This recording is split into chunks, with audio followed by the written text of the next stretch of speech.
현대 사회를 인간성 상실의 시대라고 그렇게 말을 합니다. 그런 입장에서 본다고 한다면 선에서는 마음이 부처라고 말을 하고 또 사람이 부처라고 말을 합니다. 그런 입장에서 보면은 마음이 부처요, 사람이 부처인 그런 세상을 만들기 위해서 그야말로 중요하게 요청되는 것이 바로 참선 수행이라고 그렇게 생각이 되어집니다.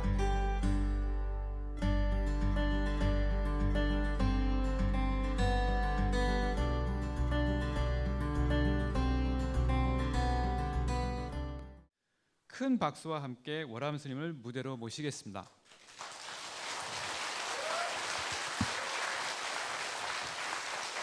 오늘 주제가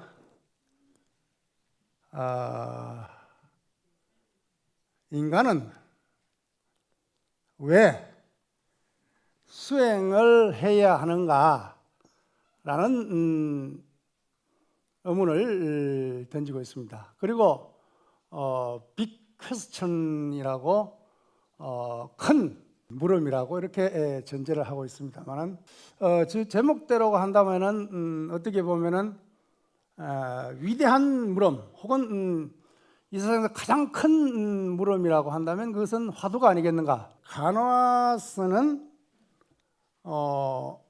상근기가 하는 것이다. 간화스는 너무 어렵다 이렇게 말을 합니다만은 간화스는 만공선사의 말씀을 빌린다고 한다면은 간장 맛이 단지 짠지만 구분하면은 화두선을 할 수 있다 이런 말씀이 있듯이 간화선이야말로 가장 쉬운 것임에도 불구하고 우리 한국 불교의 역사에서 봤을 때 간화선이 정식으로 수입된 것이 보조 진울 스님으로부터 수입이 되었고, 그리고 고려 말에 태고 나홍 선사로 인해서 간화선이 꽃을 피우다가 조선 500년 동안 숭유옥불로 인해 가지고 그야말로 불교가 피폐하게 된 그 상황에서 어떻게 보면은 간화 종장들이 어떤 조계 법맥을 이어왔다고 해도 과언이 아닙니다. 그리고 조선 말에 경허, 용성, 만공 이런 분들에 의해 가지고 간화선이 다시 재점화가 되었다가 지금까지 명맥을 이어오고 있습니다만은 그런 연유로 인해서 우리 전통의 수행법은 간화선이다라고 말을 하는 것 같습니다.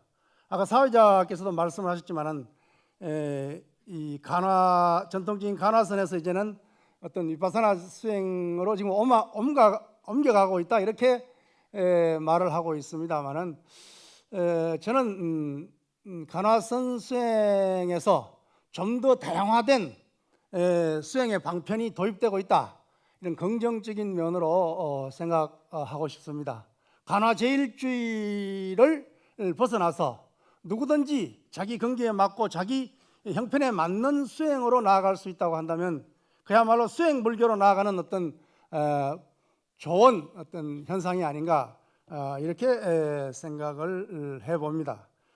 그래서 오늘날의 이 어떤 위파사나 수행이라든가 연불선 수행이라든가 또 티베트 수행법이라든가 이런 다양한 수행법들이 우리 한국 불교에 유행을 하고 있다는 것은 불교가 기복 불교를 지향하고 수행 불교, 교화 불교로 나아가는 좋은 징조가 아닌가 이렇게 생각합니다.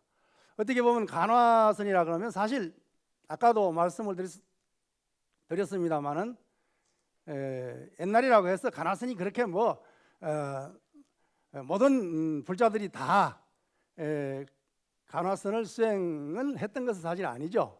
그런 의미에서 본다면 오히려 요즘이 더 여러 가지 수행법들과 함께 간화선이 더 선풍이 진작되고 있지 않나 이렇게도 역으로 말씀을 드릴 수가 있겠습니다. 간화선뿐만이 아니라 모든 수행이 다 그렇듯이 수행 이전에 반드시 전제가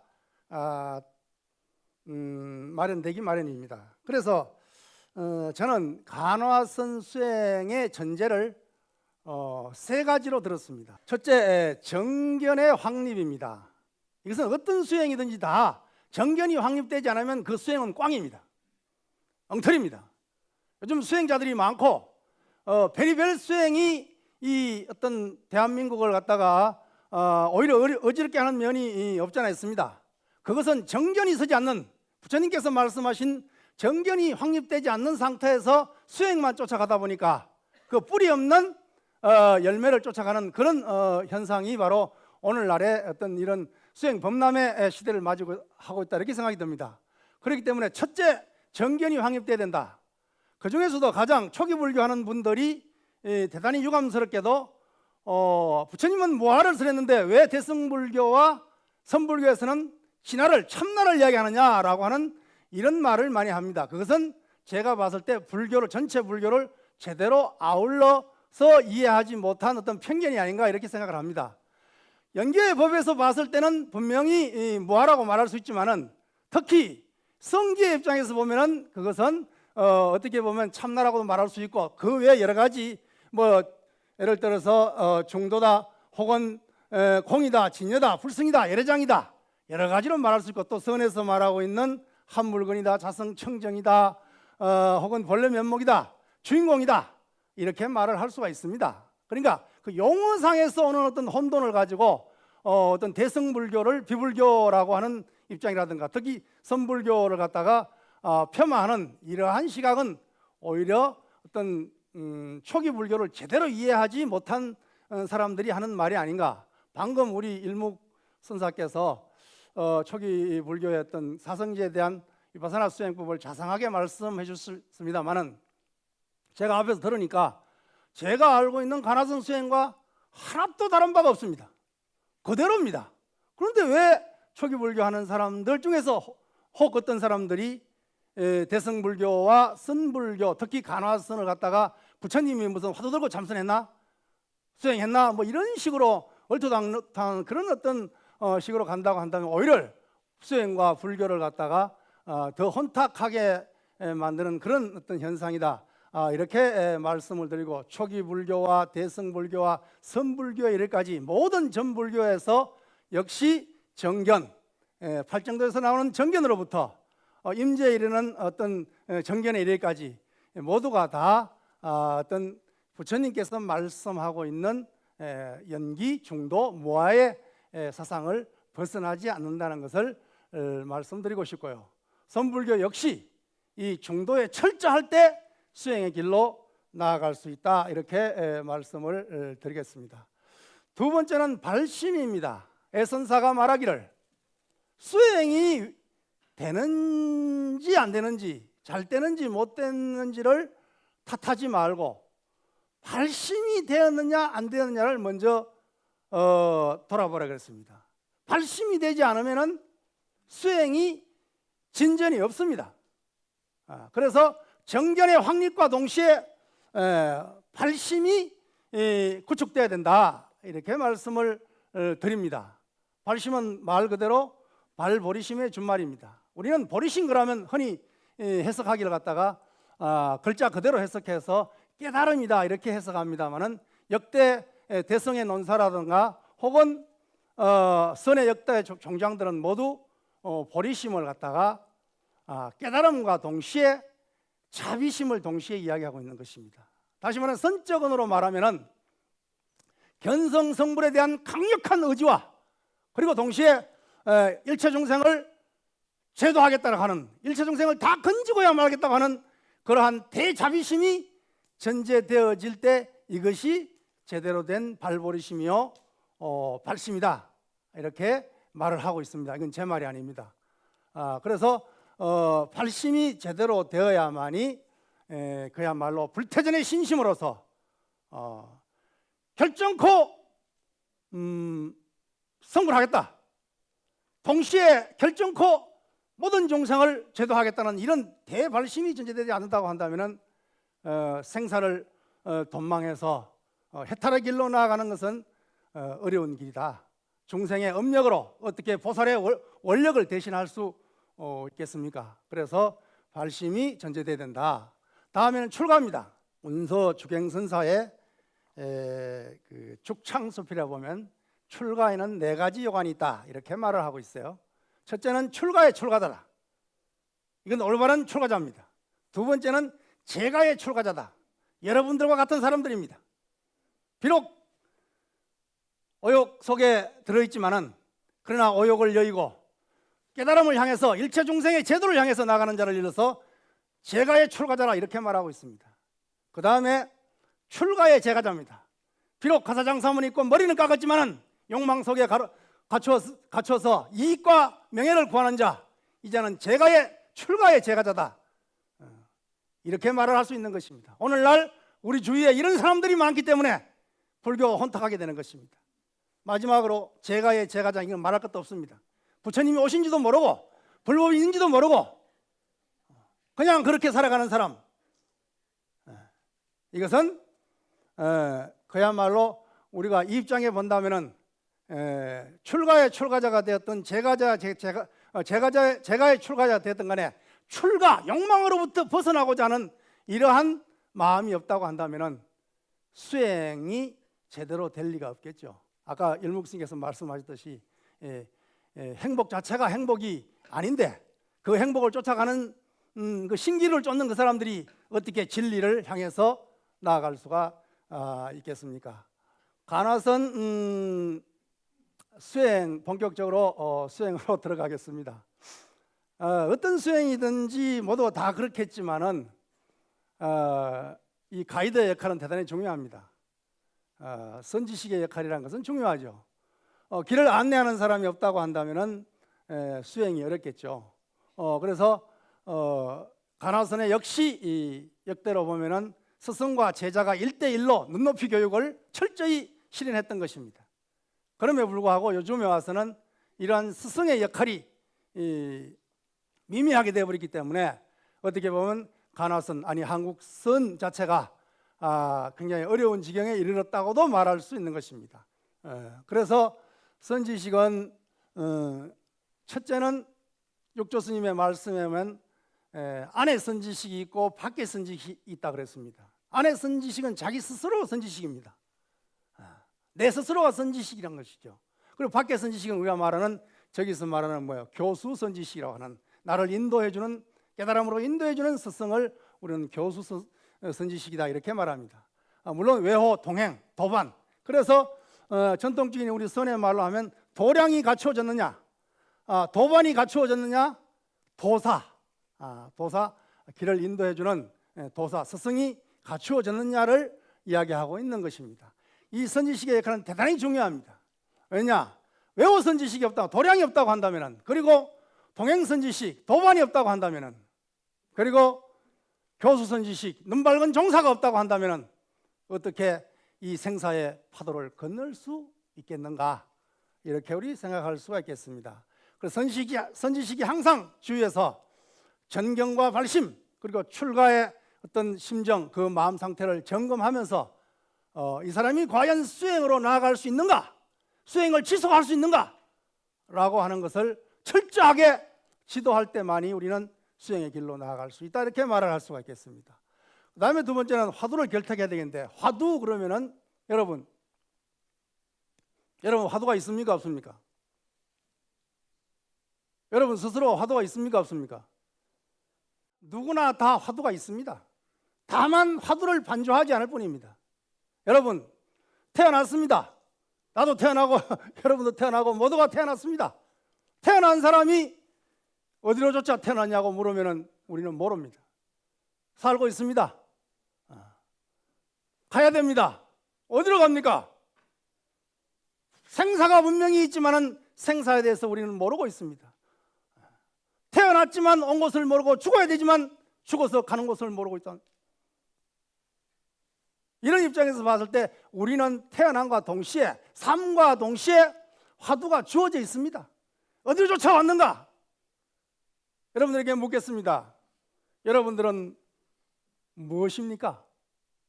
누구냐고 묻지 않겠습니다. 여러분들은 무엇입니까? 모른다는 그 한마디가 화두입니다. 화두가 주어진 것입니다. 그런데도 화두 공부가 간화성 공부가 어렵다, 모른다, 이것은 내 집안에 보물이 있는데도 열쇠를 어디 준지도 모르고 보물이 있는지도 모르는 사람들의 행태라고 말씀을 감히 드리겠습니다. 그래서 이것을 갖다가 우리는 보통 말할 때 저기에 나와 있는 주체적 화두라고 요즘은 그렇게 어떤 분이 박사 논문에 그렇게 썼더라고요. 그런데 저는 이제 그전에부터 쓰기를 본래 화두라고, 본래 주어진 화두다. 이것은 누구나 다 주어져 있습니다. 다만 그 화두를 의심하느냐 안 하느냐, 화두 공부를 하느냐 안 하느냐 차이가 있을 뿐이지 본래 화두는 다 주어져 있는 것입니다. 나는 무엇인가? 이것을 불교의 전통적인 선적언어로 바꾸면은 공급 이전에 어떤 것이 공급 이전에 자기인가라고 묻습니다. 공급 이전, 우주가 생기기 전에, 생명이 탄생하기 이전에 어떤 것이 자기인가? 라고 묻는다고 한다면 이것은 요즘 현대적인 말로 바꾸면 나는 무엇인가라고 전치해야 될 것입니다. 이것은 이미 주어진 화두입니다. 그런데 다만 이것을 반주하고 이걸 반추하고 이걸 갖다가 참고하지 않고 있을 뿐입니다. 그리고 우리가 보통 말하는 공안, 화두라고 하는 것은 제시 화두입니다. 이것은 의도적 화두죠. 조주의 무자다, 일기하처다, 간시골이다, 판치생모다, 한물건이다 라고 하는 이런 어떤 조사했던 공안에서 주어진 화두는 제시되어진 화두, 다시 말하면 의도적으로 제시하는 화두다, 이렇게 이름을 붙였습니다. 이것은 여러분들이 스스로 화두에 마음이 없고, 그리고 스승으로부터 어떤 화두 결택을 하지 않았다고 한다면 이 화두는 없다라고 말할 수도 있습니다. 그러나 사실 따지고 보면 본래 화두와 제시 화두를 일치시키는 것이 가장 중요한 화두 수행의 관건입니다. 왜? 아까 제가 말씀드렸듯이 공부가 되고 안 되고를 따지지 말고 발심이 되었느냐 안 되었느냐를 먼저 점검하라고 한 말이 바로 그 말입니다. 왜? 본래 화두, 이미 주체적인 화두는 뭐예요? 부처님께서 사문유관을 통해서, 부처님이 언제 화두 수행했나? 라고 말할 수 있겠지만은 부처님이 사문유관을 통해서 보고 느끼고 단행한 것이 뭡니까? 생사 문제입니다. 생로병사의 문제입니다. 그 근원적인 생사의 근원적인 문제가 있었기 때문에 부처님이 출가한 것입니다. 동의합니까? 동의한다면은 부처님도 화두로 인해서 출가했다라고 감히 말을 할 수 있는 것입니다. 생사의 근원적인 문제. 그래서 저는 감히 말합니다. 화두가 무엇이냐? 문제의식이다, 이렇게 쉽게 말하고 싶습니다. 여러분, 의식을 다 가지고 있죠? 의식 있는 사람이죠? 그냥 보통 의식 있는 사람이 아니라 좀 뭔가 의식 있는 사람, 문제의식이 있는 사람, 문제의식이 있는 사람은 다 화두를 들고 있는 거란 말이에요. 그래서 조사가 말하기를 화두 공부하는 것은 세수하다가 코만지기다, 그렇게 말하는 거 아니에요? 세수하다가 코만지는 것이 뭐가 어렵습니까? 그건 저절로 되어 있는 것인데, 문제의식을 가지고 살아가는 사람은 다 화두를 가지고 있다 이 말이에요. 요즘 세상에도 그렇지 매스컴에서도 안 그럽니까? 요즘 이 시대의 화두가 뭐다? 우리 회사의 화두가 뭐다? 이런 말 합니까 안 합니까? 우리 국가의 화두가 뭐다?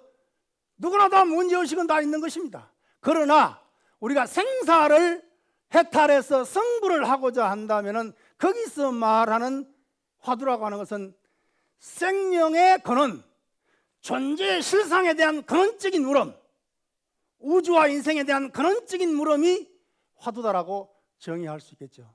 다시 말하면 분별로서, 아르마리로서, 이해로서, 생각으로서 풀 수 없는 문제를 우리는 화두라고 말하는 것입니다. 생각으로 답이 나와버리면 이건 옛날부터 사꾸라 그랬습니다. 사꾸, 죽은 말귀. 그러면 화두라는 것은 활구, 펄펄 살아있는 말귀인데, 살아있다고 하는 것은 뭐예요? 결국 생각으로는, 이 분별 망념으로는 답이 나오지 않을 때, 생각이 끊어진 자리, 생각 이전 자리, 그걸 우리는 마음자리라고 그렇게 말을 합니다.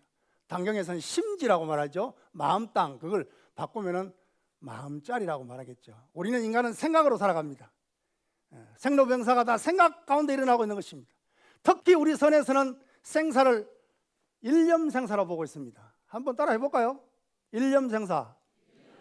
그러면은 화두를 결택할 때 우선 안의 선지식이 먼저 인생과 우주에 대한 철저한 고민이 있어야 됩니다. 고민이 없으면 안 됩니다. 철저한 사유가 있어야 됩니다. 그리고 그 사유된 고민되어진 것을 가지고 밖의 선지식을 찾아가서 안의 선지식과 밖의 선지식이 일치하는 부분, 그걸 화두로 택해야 됩니다. 요즘 수자들이 그럽니다. 한 3년 선방에 와가지고 화두 공부를 하다가 스님 왜? 좀 미얀마 좀 가야 되겠습니다. 저스가 미얀마 왜 가는데? 화두를 들어도 화두가 없어져 버렸습니다. 그래요. 3년 화두 들었는데 화두가 없어져 버렸다. 화두가 더 명료해지고 화두 공부가 더 진치가 있어야 되면도 화두가 없어져 버렸다는 거예요. 이것은 뭐예요? 아까 이야기했듯이 본래적 화두, 주체적인 화두와 의도적인 화두가 일치되지 못했기 때문에 오는 현상입니다. 철저한 자기 고민이 없었기 때문에, 사무치는 마음이 없었기 때문에 그냥 억지로 화두를 들려. 사실은 화두를 든다는 말도 틀린 말입니다. 화두를 뭐 어떻게 듭니까? 화두는 그냥 참고하는 것이고 화두는 그냥 의심하는 겁니다. 그게 화두 공부입니다. 그런데 화두를 든다는 말 자체가 언제부터 생겼는지 모르지만은 이 굉장히 어폐가 있는 말이죠. 화두를 들고 뚝 들고 화두를 생각하고 있단 말이에요. 이것은 어디까나 생각에 의한 공부이기 때문에 생각이 끊어진 자리로 나아갈 수가 결코 없는 것입니다. 그래서 결국 화두를 철저하게 결택을 해가지고 누구나 다 본래 화두와 제시된 화두와 합치되는 일치되는 그러한 방향으로 나아갈 때 3년 뒤에 미얀마 가겠습니다. 미얀마 가는 일 좋습니다. 가서 충분히 배우고 충분히 익히고 위파사나 수행이 정말 건기에 맞다고 한다면 위파사나 수행을 해야죠. 그렇게 해야 될 것입니다. 그러나 같은 사람이 또 갔다 와가 한 3년 있다가 또 와서 하는 말이 한 3년 했는데 별 재미가 없습니다. 야 이놈아, 그러면 니는 화두도 재미없고 3년 위파사나 해도 재미없고 어쩔 거냐. 다시 화두하랍니다. 집중과 지속이 이루어지지 않는 수행은 수행이 아닙니다. 집중과 지속, 아무리 힘없는 물방울도 떨어져서 바위를 뚫는데 두 가지 요건이 있다 그죠? 하나는 한 군자에 떨어져야 되잖아요. 한 곳에 떨어져야 돼요. 두 번째는 뭐예요? 지속적으로 떨어져야 되는 거예요. 여기 저기 뭐 떨어졌다 안 떨어졌다 이래버리면 바위를 뚫을 수가 없어요. 그래요 안 그래요? 화두 공부도 마찬가지입니다. 묻자 화두면 묻자 화두, 이먹고 화두면 이먹고 화두 해가지고 목숨을 딱 걸어야 되는 것입니다. 뭐 여러분들은 목숨 걸기 좀 목숨이 아깝죠? 처자식도 있고 가정도 있고 돌봐야 될 사람도 있고 하니까 어렵겠지만은, 그러나 화두를 통해서 뒤에 나오겠습니다만은 어떠한 경지에 나아가게 되면은 저절로 되는 공부가 될 때가 오기 때문에 그것은 전혀 문제가 되지 않습니다. 그 다음에는 화두 창고의 자세에 대해서 얘기하면 이것은 한마디로 애선사들은 전부 이마에다가 요즘 뭐 의사 하는 분들 뭐 띠 해가지고 뭐 이렇게 적잖아요. 옛날 우리 선사들은 다 의사 출신들인 것 같아 보니까 여기다가 이마에다가 간절 절자를 다 써붙이고 다녔다 그래요. 이 조사 의록이 나오는 말이에요. 그리고 가슴팍에다가 죽을 사자를 딱 써붙였다 그래요. 이미 나는 죽은 사람이다. 죽은 사람이 무슨 욕망을 쫓아가겠습니까? 간절하게 사무치지 않는 자가 세상에서 사업도 하나 성취하려고 해도 간절하게 사무쳐야 되는데 생사대사를 본망에서 부처화돼서 일체 중생을 제도하려고 하는 사람이 간절하지 않고 사무치지 않고 공부한다? 스님 공부 좀 해보니까 안 되죠. 법화경에 말하기를 대통지성열의 불이 식겁을 도량에 앉았는데 불법이 현존하지 않더라. 식겁을 도량에 앉아 좌선을 했는데 깨닫지 못했다 이 말입니다. 깨닫지 못한 이유는 나는 모르겠습니다.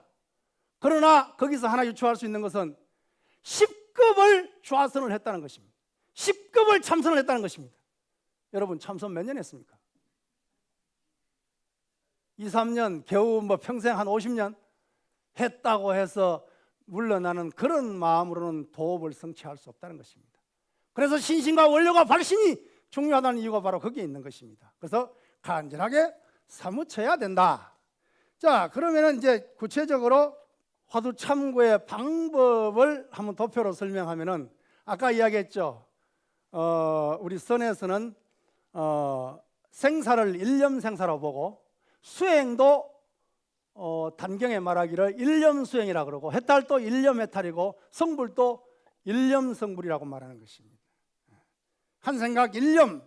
그렇다고 한다면 결국 한 생각이 일어나면 생이요, 한 생각이 사라지면 죽음이다, 사다. 그러니까 일념생사다 그 말이죠. 그래서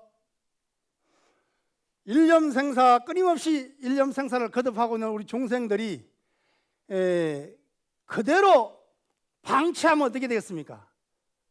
끝없이 이어지는 윤회의 장정으로 나아가겠죠. 윤회의 대장정, 끝이 없습니다. 그러나 어느 날 갑자기 화두를 들었다. 화두라고 하는 것은 문제의식으로서 근원적인 문제의식이기 때문에 일체 사량분별이 다 끊어지는 것입니다. 다시 말하면 아까 제가 일목스님 말씀을 들어보니까 사성제 윗바사나 수행은 알아차림으로써 유의 수행이라고 감히 말씀을 드리겠습니다.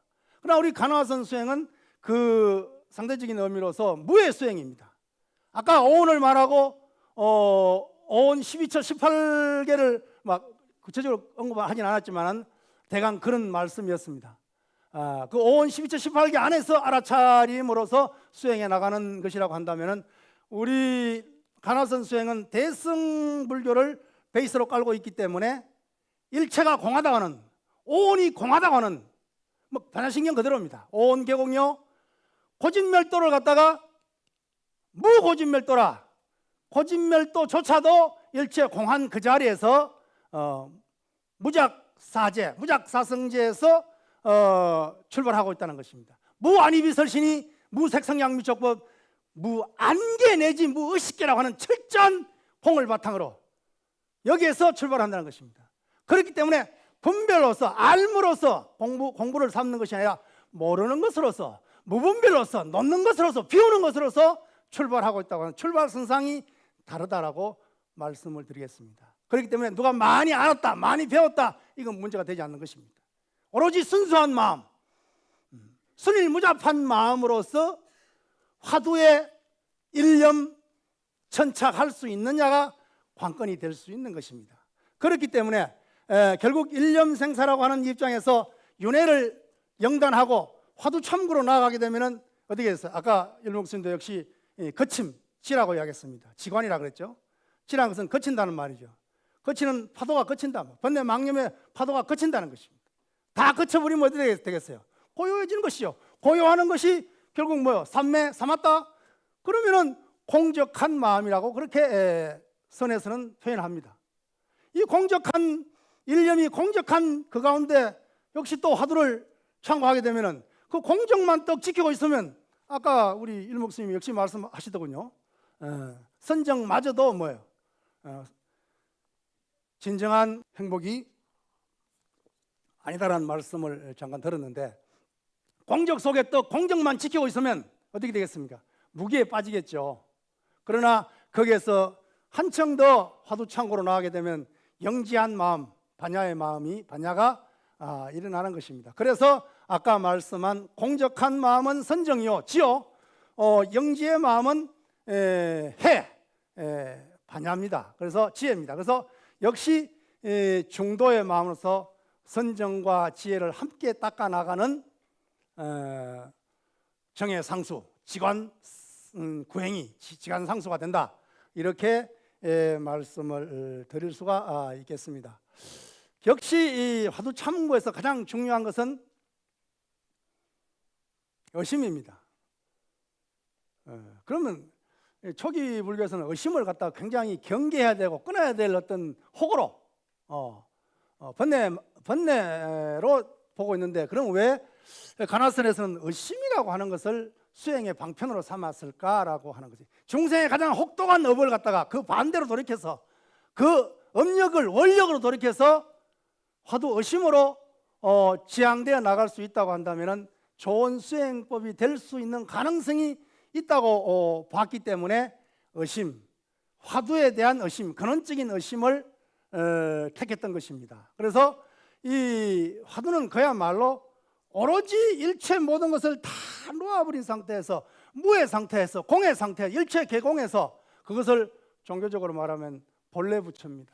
본래 부처의 입장에서 결국 이목구라는 화두를 등과 동시에 어떻게 됩니까?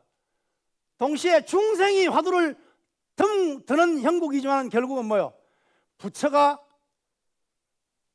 화두를 들고 있다라고 표현돼야만이 가나선 선수행의 체계에서 할 수 있는 올바른 말이다, 이렇게 표현할 수 있는 것입니다.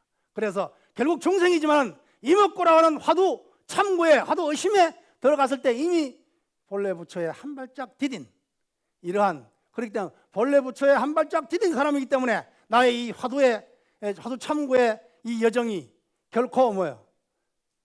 부처님이 말씀하신 환멸연기적인 입장에서 무명이 있기 때문에 생사가 있는 것이 아니라 무명이 없기 때문에 생사가 해탈했다는 입장에 한 발 디딘 입장에서 화두 참고를 해나간다고 한다면 그야말로 삶 자체가 행복의 길로 나아가는 전진 기지가 될 수 있다, 이렇게 말씀을 드리겠습니다.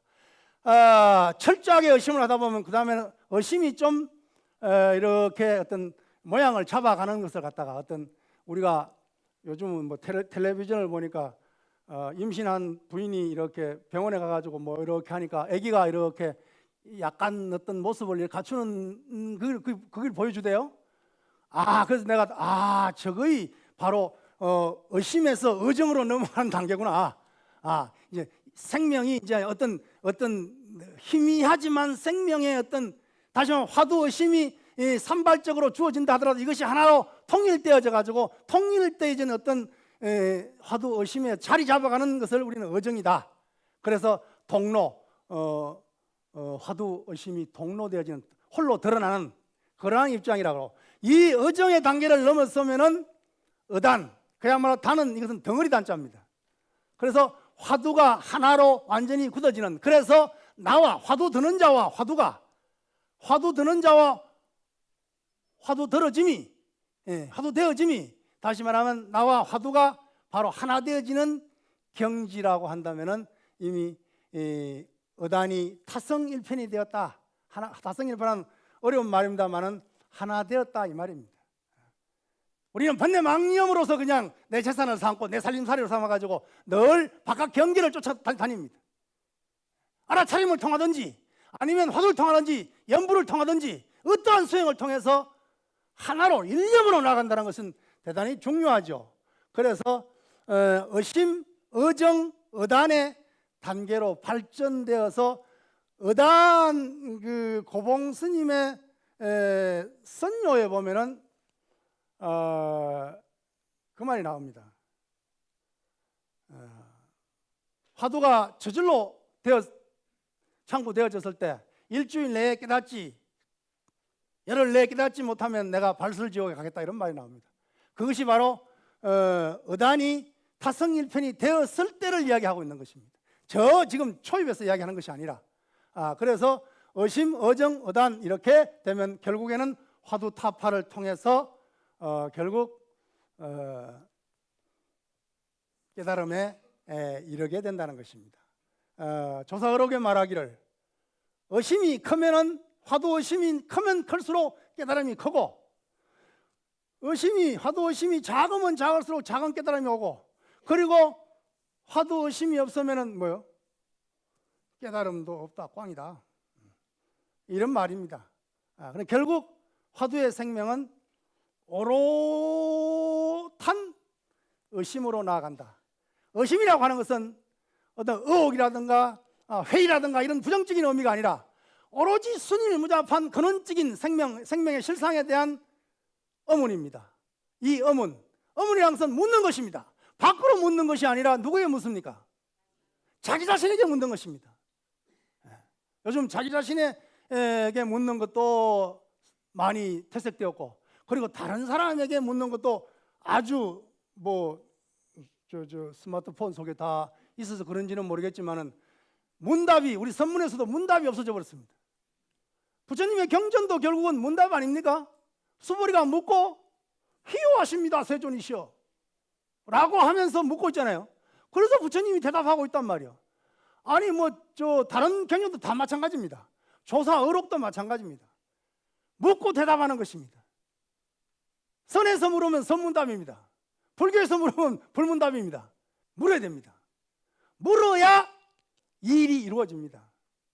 그래서 달마 스님이 처음 중국에 오셔가지고 지사문이 이렇게 말했습니다. 한번 따라해 봅시다. 지사문이. 사물을 가리켜, 지사랑은 사물을 가리켜, 사물을 가리켜서 그 뜻을 묻는다 이 말입니다. 그것이 바로 화두 참선의 가장 근원입니다. 지사문이 해야 됩니다. 그런데 우리는 문답이 사라져버렸단 말이에요. 문답이 실종됐다 이 말이에요. 그 묻는 것이 밖을 향해서 물으면 공부가 되는 것이고, 자기를 향해서 물으면 화두가 된다 그 말이에요. 화두에 철두철미해야 되고 밖을 향해서 철저히 물어야 된다 이 말입니다. 문답이 바로 자신에게 묻는 것이 화두다. 철저하게 물어들으면 일체 망념이 거쳐집니다. 철저하게 묻지 않으니까, 화두하지 않으니까 번뇌 망념 속에 우리가 살아가고 있다, 이렇게 말을 할 수 있습니다. 동시에 절집에 지금 탕마가 없어져 버렸습니다. 그리고 더 나아가면은 점검이 없어져 버렸습니다. 탕마와 점검이 사라진 선수행은 선수행이라고 말할 수 없습니다. 이것을 갖다가 제도적이든 아니면 선지식에 의해서든 간에 다시 우리가 복원을 해야 됩니다. 그리고 화두를 아까 이야기했듯이 의심, 의정, 의단으로 이렇게 나아가게 되면은 어느 단계에 이르게 되느냐면 의도적으로 화두를 들게 되는 것이 아니라 저절로 들어지는 화두, 그것을 우리는 자연 화두다 이렇게 말합니다. 내가 화두를 들지 않아도 저절로 들어질 때, 이렇게 되어지면은 다른 말로 성성적적이다, 동정일려, 몽교일려, 오매일려 이런 여러 말을 하고 있습니다만은 그것은 결국 자연 화두를 이야기하고 있는 것입니다. 내가 의도적으로 들지 않더라도 저절로 들어지는 화두가 되면 공부가 다 한 것입니다. 어록에 표현하기를 이미 고향이 눈앞에 당도했다 이렇게 말하고 있는 것입니다. 깨달음이 이미 눈앞에 왔다 이 말이겠죠. 화두라고 맨 8번이 나오는데 사실은 자기 수행한 만큼 다른 사람에게 수행을 나눠줘야 됩니다. 이것이 교화입니다. 우리는 흔히 말하는 스님들에게 묻습니다. 선방 스님들 물으면은 내가 아직 깨닫지도 못했는데 어떻게 중생을 제도하느냐? 그렇지 않습니다. 열반경에 내가 깨닫지 못했다도 다른 사람을 먼저 깨닫게 해라 라고 말합니다. 이것을 다시 말하면은 내가 공부한 만큼 다른 사람에게 공부한 것을 나누어주는 것을 수행 나누기입니다. 수행 나누기가 되는 것이 이게 교화입니다. 완벽하지 않더라도 자기 공부한 만큼 나누어 가지는 이러한 것이 바로 화두이기 때문에 어떤 도업을 성취하고 난 뒤에 입전수수한다, 화강동진한다 이런 말은 사실 안 맞는 말이죠. 어떻게 보면은 구경에 할 일이겠지만은, 그러나 결국 우리는 수행과 교화가 함께 이루어져야 된다 이렇게 말씀을 드리겠습니다. 간화선의 특징을 이야기하게 되면 3가지로 말할 수 있습니다. 첫째, 생활선; 둘째, 사중선; 셋째, 정호선. 간화선이야말로 언제 어디서라도 화두를 할 수 있습니다. 앉으나 서나 뭡니까? 앉으나 서나 그렇습니다. 앉으나 서나 화두 생각입니다. 화두입니다. 그렇기 때문에 이걸 우리는 생활선이다 이렇게 대스님이 딱 말을 해버렸어요. 그냥. 그 다음에 사중선이다. 비구, 비구니, 우바세, 우바이가 모든 만민이 다 할 수 있단 말이에요. 간장 맛이 짠지 단지만 구분할 줄 알면 누구나 할 수 있단 말이에요. 그리고 정호선이다. 이칙이다. 다시 말하면 깨달음을 법칙으로 삼는다라고 딱 대스님이 대서장의 못을 박아버렸습니다. 깨달음이 없는 선, 이것은 진정한 선이라고 말할 수 없겠죠. 그래서 정호선이다. 이렇게 간화선의 특징입니다. 그 다음에 화두 참고 방법론상의 특징을 말하면 본래성, 전일성, 무기정성, 향상성 네 가지를 들 수 있습니다만 그중에 세 번째 무규정성 가나선의 전제는 일체를 다 놓아버린 것이다. 아르마리 아는 마음으로 하는 공부가 아니라 모르는 마음으로 하는 공부다. 승산 스님께서 미국에 가서 가지고 미국 사람들에게 화두를 가르치면서 제일 많이 했는 말이 무슨 말입니까? Only don't know라 그랬지 않습니까? 내가 발음이 시원찮지만 한번 따라해 봅시다. Only don't know. 오직 모를 뿐이라고 말했다고 그러더니 오직 모를 뿐이다. 이것은 뭐요? 분별로서 나아가지 말고 무분별로서 화두를 드러나가. 다시 말하면 무규정성, 신불기처다. 생각, 마음이 일어나기 이전짜리다 이 말입니다. 무규정성이야말로 가나 참고의 화두 참고의 방법성의 제일 특징이다. 이렇게 말씀을 드릴 수 있습니다. 화두 공부가 어렵다, 가나선이 생소하다라고만 생각하지 마시고 제대로 불교 공부를 하고 제대로 참선을 하려고 한다면은 화두야말로 가장 쉬운 수행의 방법이다. 이렇게 말씀을 드리고 이미 주어진 화두를 한번 반조해서 참고해 나가는 그런 그야말로 빅 퀘스천, 그레이트 퀘스천이 될 수 있도록 우리 다 같이 한번 노력해 봅시다. 감사합니다.